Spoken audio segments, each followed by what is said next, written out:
যুক্তরাষ্ট্র ইরান সম্পর্কের বর্তমান পরিস্থিতি এক ধরনের ঘোষিত সমাপ্তি বনাম বাস্তব উত্তেজনার জটিল দ্বৈততায় আটকে আছে। একদিকে ডোনাল্ড ট্রাম্প প্রশাসন কংগ্রেসকে জানাচ্ছে ইরানের বিরুদ্ধে যুদ্ধ শেষ, অন্যদিকে একাধিক সংকেত বলছে ইরানের ওপর নতুন করে সামরিক হামলা যে কোনো সময় শুরু হতে পারে। বিশ্লেষকদের মতে এমন বৈপরীত্য আসলে কৌশলগত বিভ্রান্তি নয়, বরং এটি আধুনিক ভূ রাজনীতির পরিচিত কৌশল, ডি এসকেলেশন ভাষ্য বা এসকেলেশন প্রস্তুতি। প্রথমত, যুদ্ধ শেষ ঘোষণা রাজনৈতিকভাবে গুরুত্বপূর্ণ। যুক্তরাষ্ট্রের অভ্যন্তরে দীর্ঘমেয়াদী যুদ্ধবিরোধী মনোভাব, অর্থনৈতিক চাপ এবং নির্বাচনী রাজনীতি সবকিছু মিলিয়ে প্রশাসন একটি সফলতার বয়ান তৈরি করতে চায়, অনেকটা আফগানিস্তান বা ইরাক ইস্যুর মতো, যেখানে সামরিক বাস্তবতা পুরোপুরি না বদলালেও রাজনৈতিক ভাষ্যে সমাপ্তির ঘোষণা করা হয়। এর মাধ্যমে কংগ্রেস এবং জনমতকে শান্ত রাখা যায়।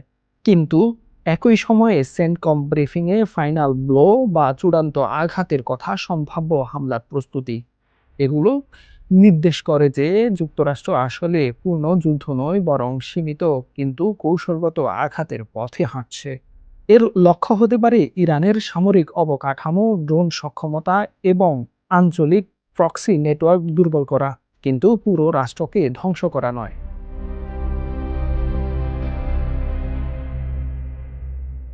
দ্বিতীয়ত, ইরানের প্রতিক্রিয়া, যেখানে তীব্র ভাষায় যুক্তরাষ্ট্রকে আক্রমণ করা হয়েছে এবং একই সঙ্গে পাকিস্তানের মাধ্যমে প্রস্তাব পাঠানো হয়েছে, এটি ডুয়াল ট্র্যাক ডিপ্লোমেসির ক্লাসিক উদাহরণ।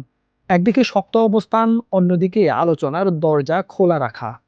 ইরান বুঝে গেছে যে সরাসরি যুদ্ধ তাদের জন্য ব্যয়বহুল হবে, তাই তারা আঞ্চলিক উত্তেজনা নিয়ন্ত্রণে রেখে দর কষাকষির অবস্থান শক্ত করতে চাইছে। তৃতীয়ত, হরমুজ প্রণালী, যা এই যুদ্ধে এখন পর্যন্ত সবচেয়ে গুরুত্বপূর্ণ। এটি বিশ্ব জ্বালানি সরবরাহের অন্যতম গুরুত্বপূর্ণ পথ। ইরান যখন বলে এটি তাদের স্বাভাবিক অধিকার, তখন সেটি কেবল সার্বভৌমত্বের দাবি নয়, বরং এটি কৌশলগত বার্তা। আমাদের উপর হামলা হলে বৈশ্বিক অর্থনীতি ক্ষতিগ্রস্ত হবে। এই চেকপয়েন্টকে লিভারেজ হিসেবে ব্যবহার করে ইরান মূলত যুক্তরাষ্ট্র ও তার মিত্রদের উপর চাপ সৃষ্টি করছে।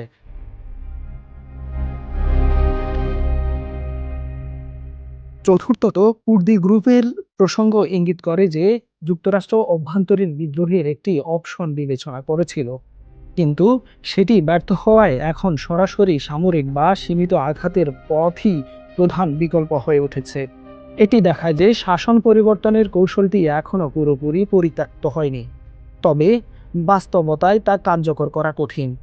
সবশেষে এই পুরো পরিস্থিতি একটি নিয়ন্ত্রিত সংঘর্ষের দিকে যাচ্ছে। এতে পূর্ণাঙ্গ যুদ্ধের সম্ভাবনা কম, কারণ আঞ্চলিক শক্তি যেমন সৌদি আরব, ইসরায়েল, এমনকি চীন এবং রাশিয়াও জড়িয়ে পড়তে পারে। কিন্তু সীমিত হামলা, পাল্টা হামলা এবং কূটনৈতিক চাপের ত্রিভুজ সংঘাত এখানে চলতে থাকবে। সুতরাং যুদ্ধ শেষের ঘোষণা আসলে সমাপ্তি নয়, এটি একটি নতুন পর্যায়ের সূচনা, যেখানে যুদ্ধের ধরন বদলেছে কিন্তু সংঘাতের মূল বাস্তবতা অটুট রয়েছে।